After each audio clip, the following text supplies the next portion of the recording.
Well, my name is Father Adrian, brother rather, Adrian. Been a Capuchin since 1955, so that's quite a few years. I'm 97 now. Well, I came in just before, a few years before Vatican II. So by the time I was ordained, the Vatican Council had been in full swing. And the first place I went to, we finished at Crawley, which was a lovely little friary built by the friars who came over from Italy. And that was where we finished our theology studies. That was the end of 7 years. And so we finished our study. We went there for studies, and they demolished that friary, unfortunately, and built a new one alongside it.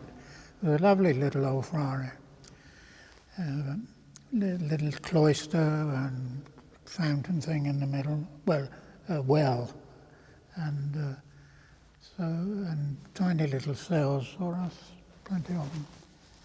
Eventually, anyway, that's all gone now. We didn't have the manpower to carry on there. So from there, then we came to Pantassa for a year, having been ordained.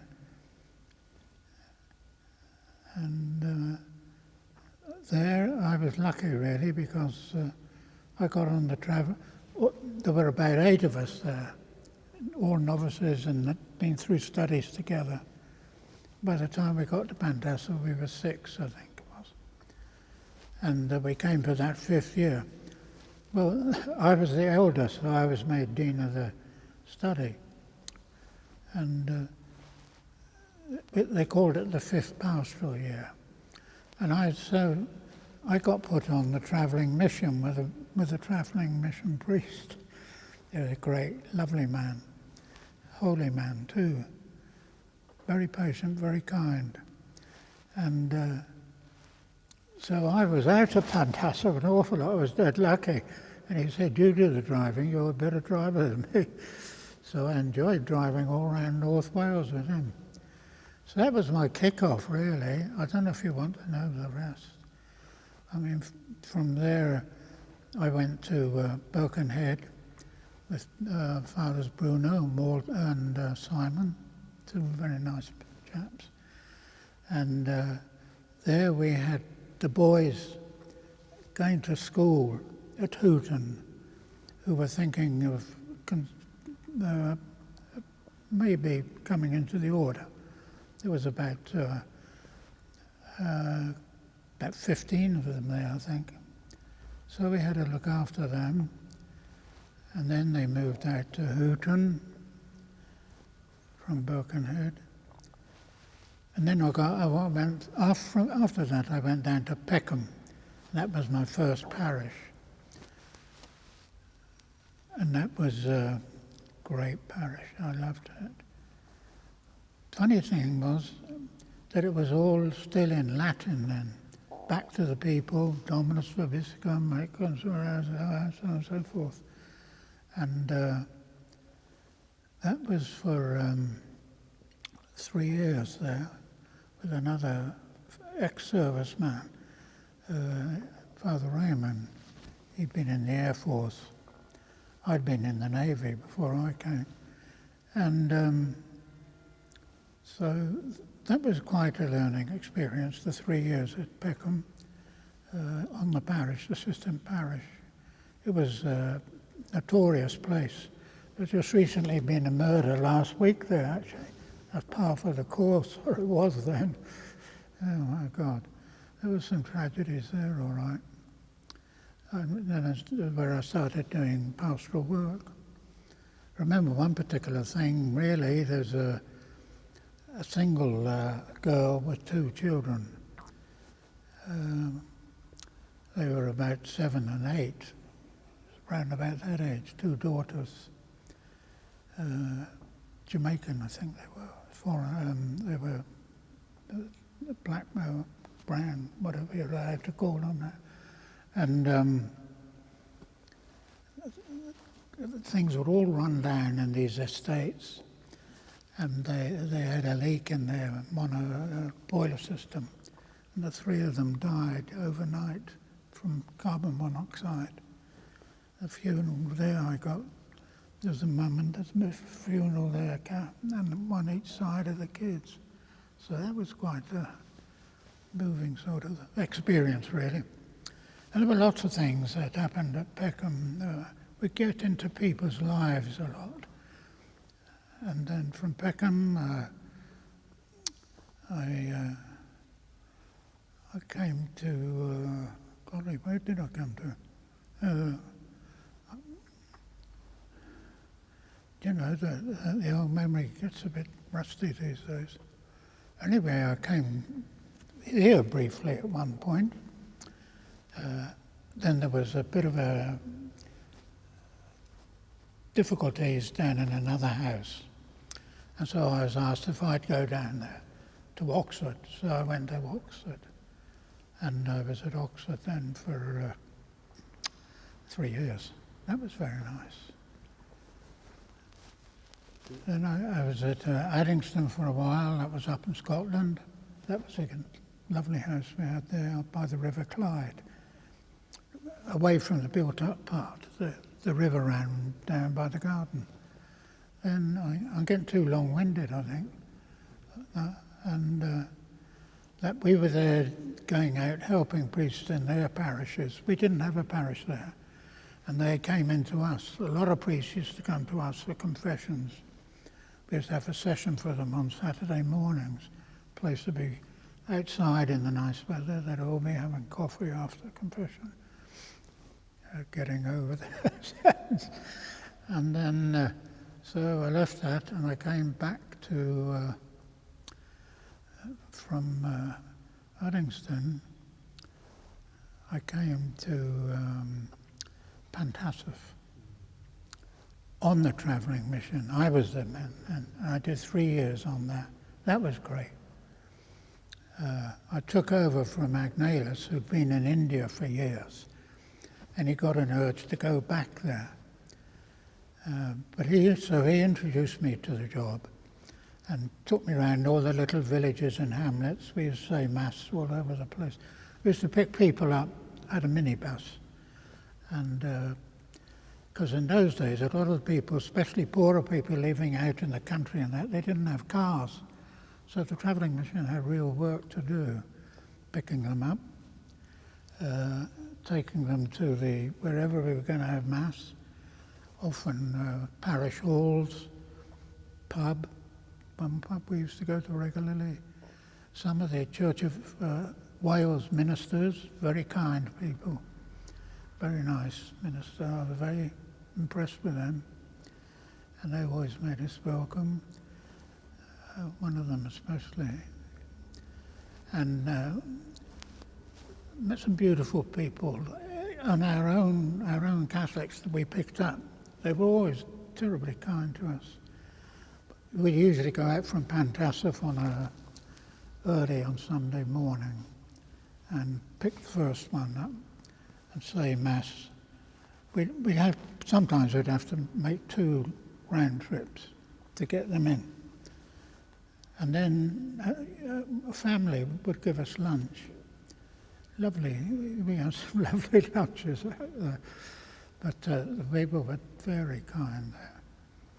I remember once going out with Agnalis before he left me, and it was winter. And we drove, we were going to Mould. We had to go through Mould to get out to Carnarvon Way. And it was snowing. And we managed to get stuck on the side of the road in the ice and snow. And we had a spade in the back. But anyway, we got out and did a bit of digging and pushing and trying to zzz. And they said, we better have a smoke. So we sat back and had a smoke and then carried on. So there's all sorts of things, incidents like that. Another time I was up Carnarvon on Christmas Eve.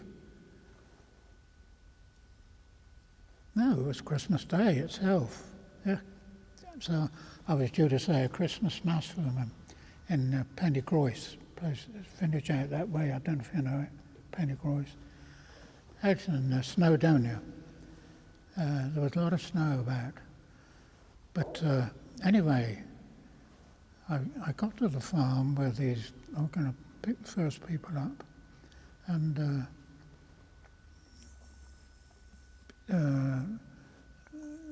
I was going to pick them up. They got in the van, I couldn't start. The van wouldn't start. So they knew a bit about cars. Like some of these farms, they had a few spare cars hanging around in the vicinity. They used to fiddle around with them, fixing them. And so they knew a bit about cars, he and his sons.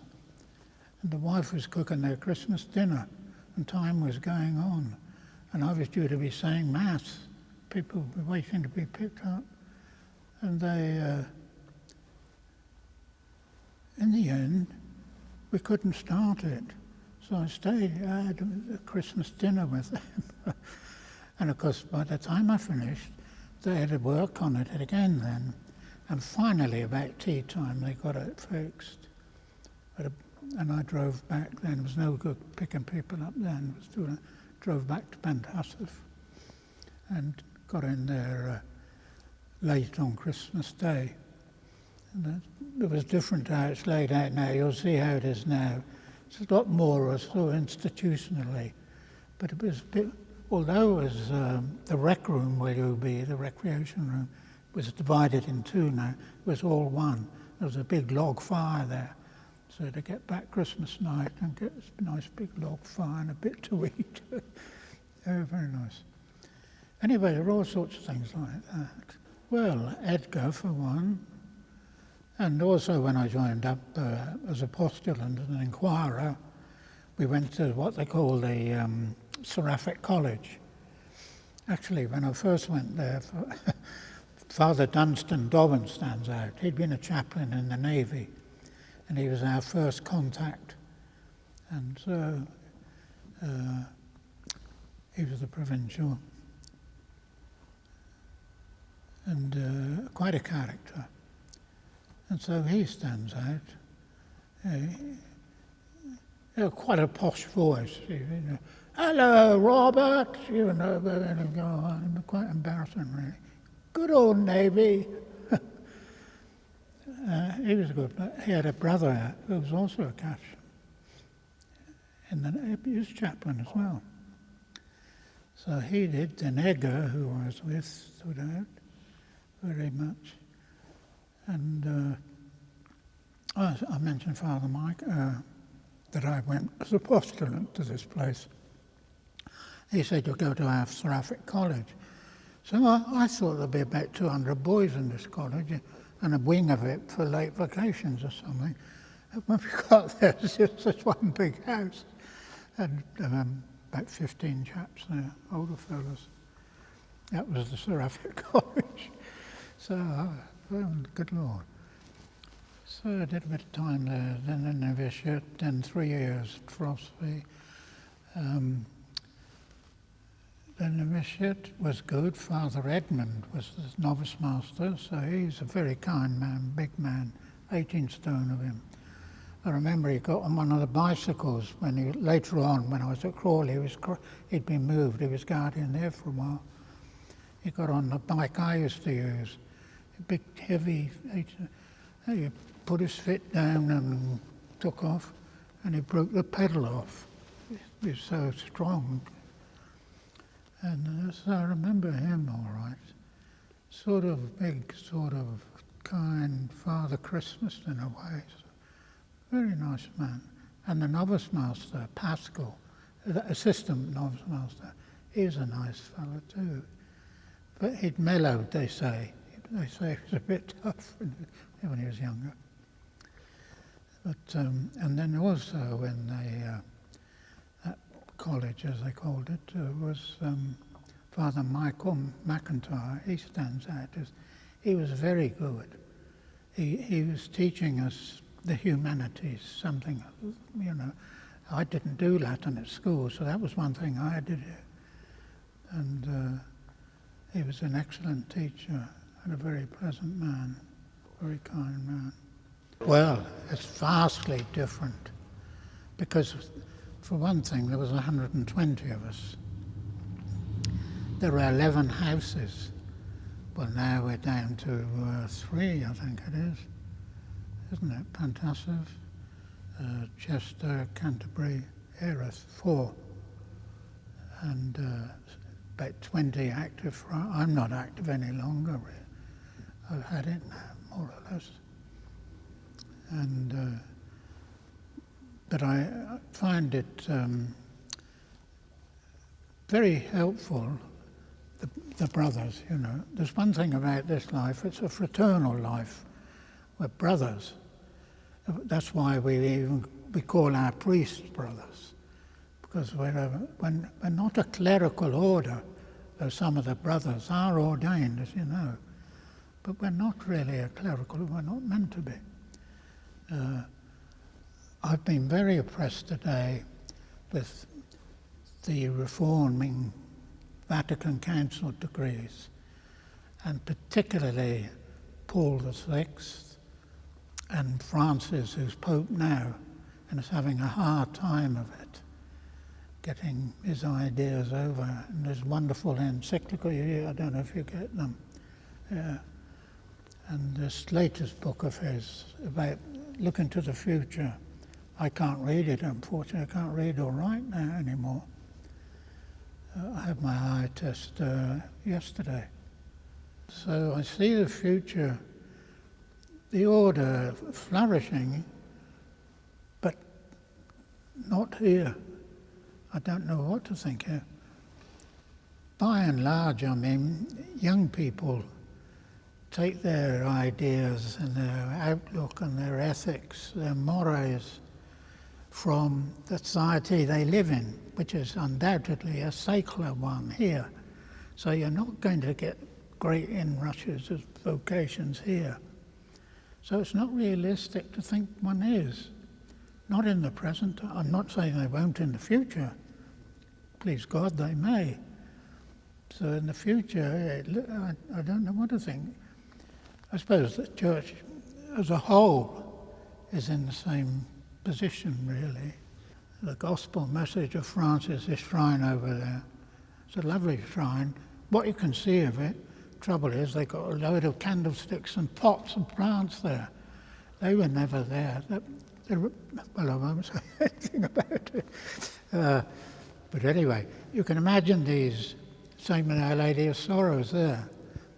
Take them away and just see it as it was when I came here. Which isn't, I mean, these are comparatively recently. The gospel message really of fraternal love and justice and peace, lack of violence, reconciliation, forgiveness. All these things were part of Francis' message of the gospel. Lack of attachment, over-attachment to worldly things. As you know, Francis stripped himself of everything. He's generally thought of often as the most Christ-like of the saints. I mean, all the saints were terrific guys. He was martyred in Chester, just down the road here. He was sentenced in the castle over there and dragged along in front of the church here, down towards the A41. And there he was hung, drawn and quartered, one of the 40 martyrs. So I'm disappointed really with the way the liturgy's gone in some respects. But because that's the first decree that was published after the Vatican Council because of its importance. It didn't come first in discussions in the Council. It was the first one that was published there. So we centre on the Mass. All Catholics do, as you know. And if you get that right, I think everything falls into place. The whole thing. But you need to read a life of Francis to understand him, really. And we should, I mean, at the end of the Mass, not only us, but in every Catholic Church, one of the endings, go in peace, glorifying the Lord by your life. That's what we should be doing, glorifying the Lord by our lives. What are we like? We're like Christ, healing, forgiving, reconciling. That's what we're about. And where we fall short in doing that, then we'll fail. Where we succeed in doing that, we will attract people.